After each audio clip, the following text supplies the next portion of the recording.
Do të hapim direkt lajmin e radhës se është weekend e diell me Michael Saylor. Michael Saylor përsëri, siç e dini, para se të bëj blerjen e Bitcoinit, ai një ditë para sinjalizon blerjen e tij.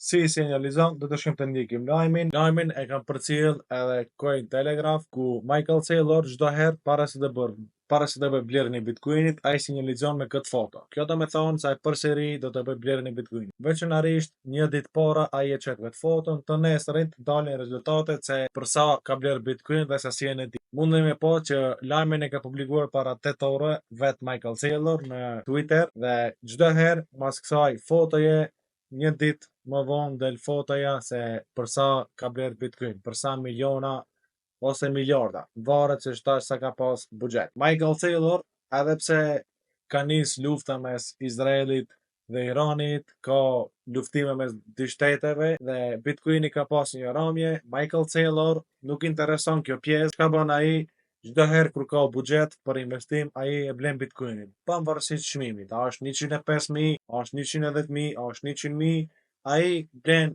çdo herë Bitcoin dhe sasinë e tij që posedon e Bitcoinit, ai çdo ditë është veç duke zmadhu. Ai nuk ndolet nga teknika e tij DCA ose dollar cost average në Bitcoin. Po shkojmë të shohim, mundem me po që kjo javë ka kaluar mirë, mundem me po që e premte është mbyllur, do me thonë dita e fundit është mbyllur me $301 milion blerje në Bitcoin. $301 milion, do me thonë ka bërë blerje BlackRocku të premten $139 milion, për shkak se shtunën dhe dillën berzat nuk punojnë në shtetet bashkuara amerikane dhe kanë pushim dhe shtunë diell nuk mund të bën blerje. Por mundem me po që BlackRocku ka bërë blerje $239 milion. Po ashtu shkojmë të shohim në Bitcoin ETF, BlackRocku të premte nuk ka bërë blerje, mundem me po që ka pasur një sasi shitje të vogël të Bitcoinit, Fidelity, i cili ka shit $8.8 milion në Ethereum, që është gjë normale, se këto blejnë shesin, normalisht nuk kanë këtu veç për të mbajt hall,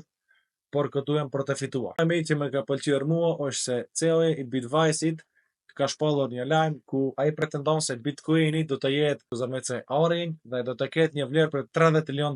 Ai parashikon se Bitcoini do të ketë vlerë $30 trilion. Pse e parashikon këtë? Ai e din shumë mirë se sasia e arit, ku në çdo moment, do me thonë dërtok, nuk dihet se sa ka sasi dhe në çdo moment mund të gjendet sasi të mëdha të arit. Por ari përsëri ka një çmim stabil. Por një gjë që e dim është se Bitcoini në gjithësi është 21 milion copa. Dhe përafërsisht dekun 2 milion ose 3 janë të humbura. Do me thonë walletat që kanë haruar frazat, i kanë haruar numrat dhe janë të humbur.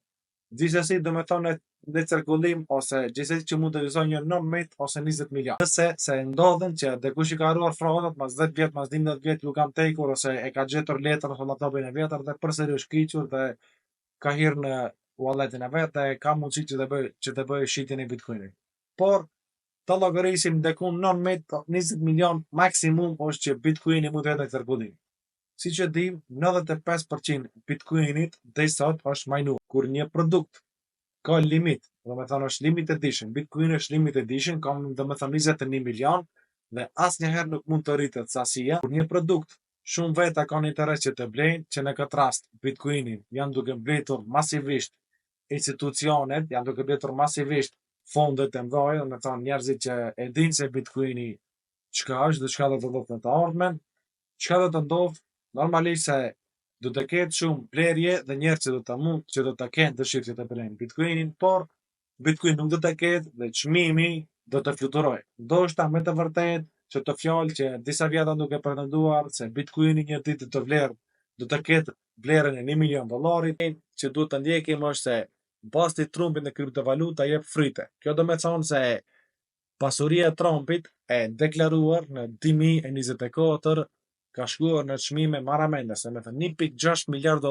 Trumpi 2024 ka fituar nga kriptovaluta. Kjo është një çmim brutal për shkak se Trumpi, siç e dim, ai është mas memecoinit Donald Trump dhe mundem me po këtu që mas shpalljes të këtij Coinit Trump, ai ka fituar dhe kund që mëne me pa këtu në këtë, ai ka fituar pyshitjeve $120 milion. Ashtu ka fituar edhe $400 milion nga World Liberty Financial. Është një firmë financiare e decentralizuar e Trump. Këto janë cifra momentalisht që janë të publikuara, por cifrat në realitet që nuk janë të publikuara nuk dihet, me siguri është 2 herë ose 3 herë nga kjo cifër të 1.6 trilion miliard dollar. Unë me po këtu se çka ka ndodhur me Trump Coinin, ku ka shkuar në një çmim, unë me po këtu all time high, do me thonë çmimin e ka pasur all time high $73.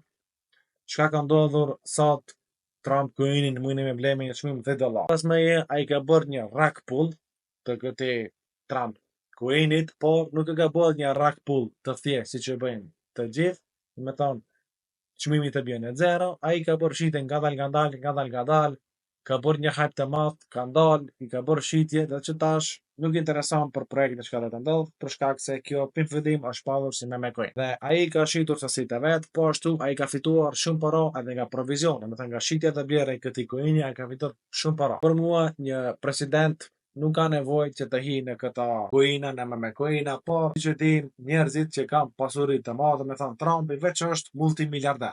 Shpeshherë nuk më mjaftojnë miliardat që i kanë dhe shpeshherë kanë dëshirë që të pasurinë që e kanë që të difishon, trefishon ose pesfishon. Nuk e di çka i duhet kjo pasuri. Ti je veç një president i Shteteve të Bashkuara Amerikane. Je miliarder. Pse mirësh me këtë pjesë me kripto, por njerëzit synin e kanë shumë të unt, do me thonë du çdo herë që të bëjnë më shumë. Ka hirë në kripto, posaçërisht në me coin që ka krijuar, timi vetë se nuk e krijuar direkt, morë miliardat dhe janë zhdukur. Nuk janë zhdukur, po në mënyrë indirekte va kanë ngul njerëzit që kanë ble. Se mund me pa këtu që në market cap kena pasur $8 miliard market cap. Kurse sot kena 2 miliard. Kjo është një market cap sasi e madhe të parave, ku është zhdukur. Do thani kanë fituar ato në mënyrë indirekte. Nuk është pozitiv që ja kanë bërë, por do të shoh. Lajmin e radhës që do të ndjekim është Sharplink Gaming blen përsëri $463 milion në ETH. Siç e dim, ai është mbajtësi më i madh publik i Ethereumit. Sharplink zotëron 95% të aksioneve të ETF Ethereumit Holding dhe për të rritur stabilitetin e rrjetit Ethereumit, ai të gjithë Ethereumat i ka futur në staking dhe në liquidity staking, do me thonë për të siguruar rrjedhshëm dhe pa probleme rrjetin e Ethereumit. Ai është duke bërë të njëjtën strategji.